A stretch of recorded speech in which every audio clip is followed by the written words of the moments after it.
Hello and welcome to my channel. In this tutorial, we are going to look into multi-node zookeeper servers, basically zookeeper ensemble. How exactly it communicates with the client. So let's get started. Consider this is an ensemble in which we have 4 zookeeper servers running in different ports 2181, 82, 3 and 4 simultaneously. Now after we have booted up all these servers, there will be a transaction and data directory associated with each and every server. And after the boot up, there will be a leader election which is going to happen among these 4 servers.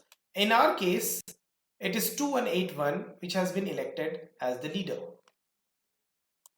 Now let's say the client comes in and the client is trying to communicate it with one particular zookeeper server here. It sends a request. Now one of the server from among these zookeeper servers will send a response saying that the connection is established.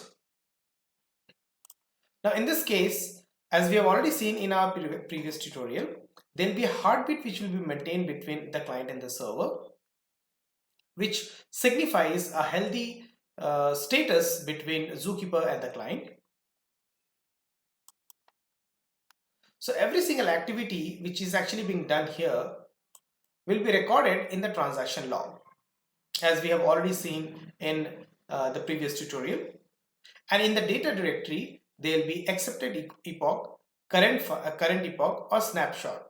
These are the 3 files which you can actually see in the data directory being created. Now after all these things are being done, a user can come in and utilize the service. Now in the data directory, what are the things basically which we can see in accepted epoch and current epoch file is basically a incremental number which signifies the version. Version as in how many time restarts have been done and what exactly is the accepted epoch to restart the server. If at all there is a mismatch between accepted epoch and current epoch, in that case you won't be able to restart the server itself. So if at all you are facing any problem during restart, you can actually go and check the accepted epoch and current epoch file, and if you see any mismatch between these two numbers, you are probably checking the right place. Now, as we have already discussed in previous tutorial, that Zookeeper has its own file system, which is basically a Zookeeper file system. In that, Zookeeper is going to have different nodes which are known as Z nodes, which actually can have certain informations attached to it. Now in case of failures of this server, you actually need to store those data or persist the data somewhere.